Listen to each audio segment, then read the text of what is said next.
All right, welcome to Moon Knight. Yeah, we're going over Moon Knight. So this is one of my favorite stories by Jeff Lemire. Oh, so good. Greg Smallwood does amazing art. So this is the 2016 run. This is issue 1. We're going to go over I think the 14 issues that it has. But this is one of my favorites. Moon Knight is one of my favorite Marvel heroes. So this is kind of a soft reboot for Moon Knight. So let's hop into what is Moon Knight and who he is. Mark Spector, also known as Moon Knight, has multiple personality disorder. He has DID. He's an ex-mercenary, ex-marine who was killed by Bushmen and then revived by Khonshu at a temple. Khonshu gave him his powers, and he became the Moon Knight, the Fist of Khonshu. I'm sure you've heard of Moon Knight as a joke. Very, very crazed man, but not so crazed as people put people up his craziness. But he is a psychopath. He will do what people won't do, which by people I mean Spider-Man. He will kill people if he needs to. But yeah, it was always like a thing of, does Moon Knight have powers? Is Khonshu real? This touches on that and confirms both of those things while also simplifying Moon Knight's story and also adding to it. So let's go hop in, actually. We start with Mark Spector outside of the temple where he died, listening to a voice telling to come to him.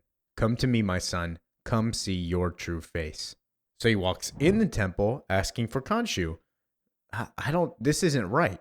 I'm scared, Khonshu. Something isn't right. I don't feel well. Feels like my guts are slipping out of me. And Khonshu says, you're dying. I don't want to die. This hurts. And a big dynamic from Khonshu and Mark is that Mark has to listen to Khonshu to an extent because, one, Khonshu is the reason he has powers. He can give and take as he pleases. And two, he's the one who gave him life. We get to see more of why Khonshu selected Mark Spector, but that DID, his fractured mind, is one of the main reasons why Mark is chosen by Khonshu to become the fist of Khonshu. They have a very toxic relationship, and we see Khonshu say, if you are to be reborn, you must suffer through pain. It is the way of things, my son. And Khonshu really does see Mark as a son in a weird, like, adoptive sense. Not like, this is actually my kid. It's mostly like, you are my follower, so you are my son. And Khonshu does care about Moon Knight to an extent, but again, he is a ancient god, and we do get touched on that more later as well. This is mine, this is who I am. You are nothing, not anymore, as he pulls out the Moon Knight mask. But before you can become something new, you must remember who you have already been. And as he puts on the mask, we see his memories as Stephen Grant, Jake Lockley, Moon Knight, Mr. Knight, and himself, Mark Spector. And having done that, he wakes up in an unknown area. Open your eyes. It is almost time to rise. As two men walk in, quit yelling, Spector, you're going to wake up the other people. He is inside of an insane asylum. And these guards, they're not really guards, these caretakers start beating him up. He starts pleading for Khonshu to help him out. Khonshu? What the hell is a Khonshu? You know a Khonshu, Billy? I've never heard of him. I think Mr. Spector here is confused. Thinks he needs some extra medicine. That's a great idea, Billy, as they grab a syringe and then inject him, putting him to sleep. Night-night, Spector. So this is his dilemma, is that he's in a mental asylum. So is he insane and just a regular dude? Or is he Mark Spector, Moon Knight? So as he goes to sleep, he wakes back up later in the daylight. Now you ain't talking so tough, are you, Moon Man? And they got him hooked up to a machine to shock him. You don't understand, I'm not crazy, I'm as he gets to shocking. And they really do enjoy shocking him. So while they're shocking him, let's just say, how did he get here, etc. How is he here? What is he doing? But if he is here, is he actually Moon Knight, or does he just believe he's Moon Knight? So that's what I want to take away from this specific issue is, how do we know that any of the stuff he's ever done before is even real? He is crazy after all. And we see some time pass as he's in the main area of the asylum, just sitting down, looking at all the other folk. He's amongst all the other crazy people. So is he not just crazy himself? And we are going to see people from Moon Knight's past, which makes you think, is he actually crazy? This person that's talking about breakfast is somebody that he knows in the form of Jake Lockley. What's the frown for, Jake? Can't be my food. You haven't even tasted it yet. This lady is Gina, who owns Gina's Diner. And Mark looks at her like, oh, I do know this person. And he looks at the TV and sees the news. No, it's not Daredevil. It's not Spider-Man. It's the other guy. Right here we have exclusive footage of Moon Knight. An eagle-eyed viewer caught the BNYC footage last night in Hell's Kitchen. Masked vigilante Moon Knight was spotted taking down his old nemesis, the sultry stained glass Scarlet. Police refused to comment, but it's believed both Moon Knight and Scarlet fled before authorities could intervene. And then a man walks up. Don't look at all that rubbish, my friend. It'll putrefy your brain. It's all part of the big lie anyway. Pure fabrication. Excuse my manners. Your name's Mark Spector? My name is Crawley. Bertrand Crawley. So this man is also a very important figure in Moon Knight's history. He is a good informant to Moon Knight, Jake Lockley, etc., about criminal stuff going on in New York City. And he says, we've met, but I can see you don't really recall. Oh, we have? Yes, we most certainly, Mark. Tell me, Mark, what do you think this place is? A hospital? Very good. It does indeed resemble a medical institution of some sort. Very good. But tell me, when you look closer, when you really look, do you see anything else? I feel like I've forgotten something. Though it's like a song you can't remember the words to. They're right there on the tip of my tongue, but my brain can't quite grab onto them. Don't be hard on yourself, old friend. They probably have enough drugs pumping through you to put a horse in a coma, which, don't get me wrong, can actually be quite pleasant. I'm certainly no stranger to pharmaceuticals, but I'm afraid I'm going to need you a lot sharper than this, Mark. You see, I want to help you. Can you help me? I can try, but it starts with you. You are the fist, Mark. You are the fist of Khonshu. Only you can break these walls.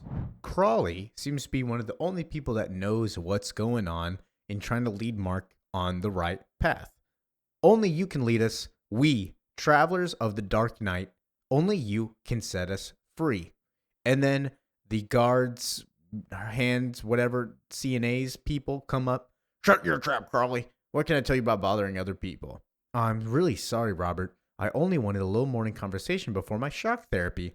Good to flap the gums a bit and wag the jaw before they are clamped shut. So yeah, Crawley knows what's going on, and he needs Mark to free everybody else.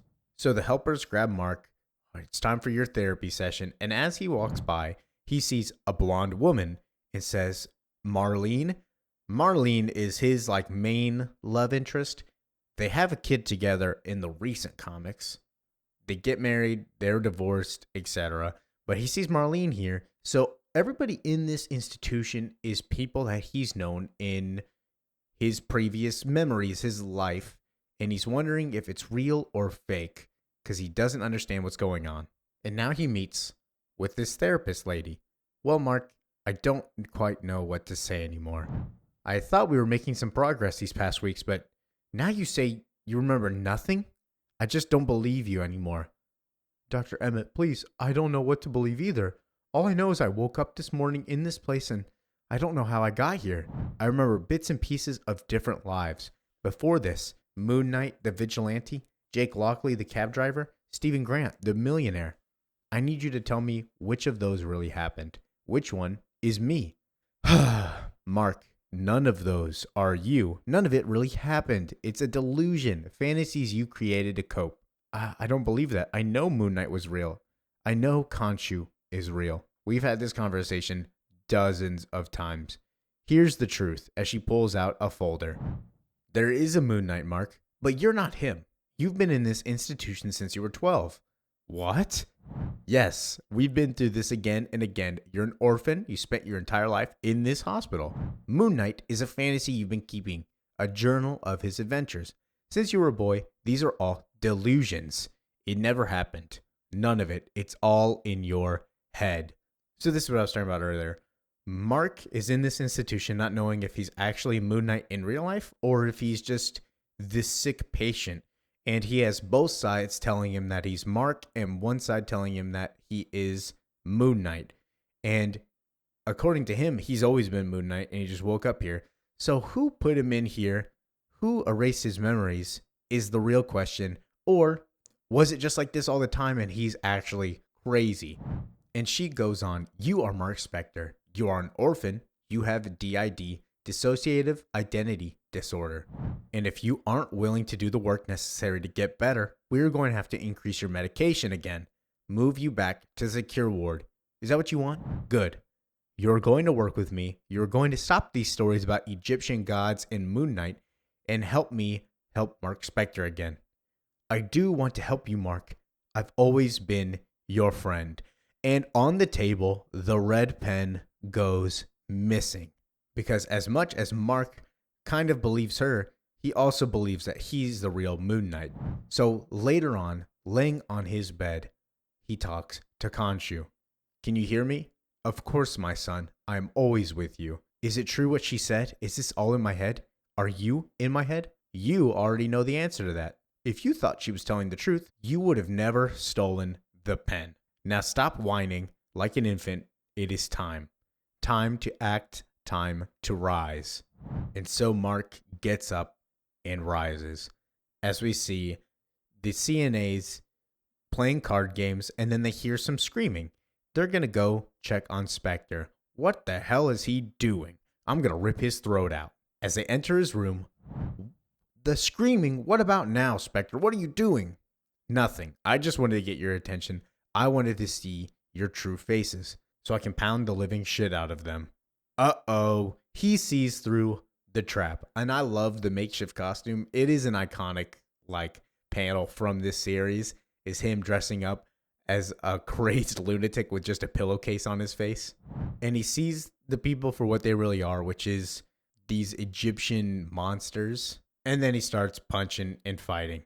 Brings them both down. That's it, Mark. You're almost there. Run as he exits the building. Why do you think there are no windows in this place? You are buried. This is a tomb. Find me, Mark. Rise up. Find the moon. And now you can finally see the truth. No. Yes. Your fight has just begun, Moon Knight. As we gaze out to New York City, covered in sand, a giant pyramid. Something has happened in New York City, and Moon Knight is the only one who could stop it as he sees these Egyptian flying demon dogs going through. I don't know a bunch about Egyptian lore, I'm sorry. So whoever did this to New York must have done this to Moon Knight because they know he's the only one who can stop him. Because I don't know where the rest of New York is. We don't care about those heroes. And Khonshu tells Mark, look up. What? I said look up. Clean the sand out of your ears. We're running out of time. Look at my face. And you tell me, is this all real? Yes, this is the only real thing I've felt in a while. Who is doing this? A full-blown invasion. It is Seth. Seth? He must be stopped. But first, you must turn around. So Seth is the god of death. Seth the Immortal. That's who he's talking about. Seth Falcon, whatever you want to call him. But he is claiming that Seth is the man who did this to New York and is the one that imprisoned Moon Knight. And as he turns around, he sees the people that he beat up come back. You're a dead man, Spector. Oh shit. Yes, oh shit indeed. As they tackle him to the ground. So they beat him up and they say, don't want him dead. Dr. Emmett would have our heads. And they take off his mask. My mask, give me back my mask. I can't see your faces anymore. As they return to normal. And then he looks out and New York is perfectly fine. Nothing to see. So once again, is it real or is it fake? I know what I saw. I know. Khonshu, can't you help me? Khonshu, speak to me. It's all real. Moon Knight is real. It didn't happen, did it? Didn't it? To be continued. That was issue 1. Thank you for listening, watching, and enjoying. Feel free to like, comment, and subscribe. Leave any more suggestions below of what to go over. But yeah, I'm going to have a lot of fun with this because I personally love this comic. I try to reread it like once a year. Oh, so good. So, peace out.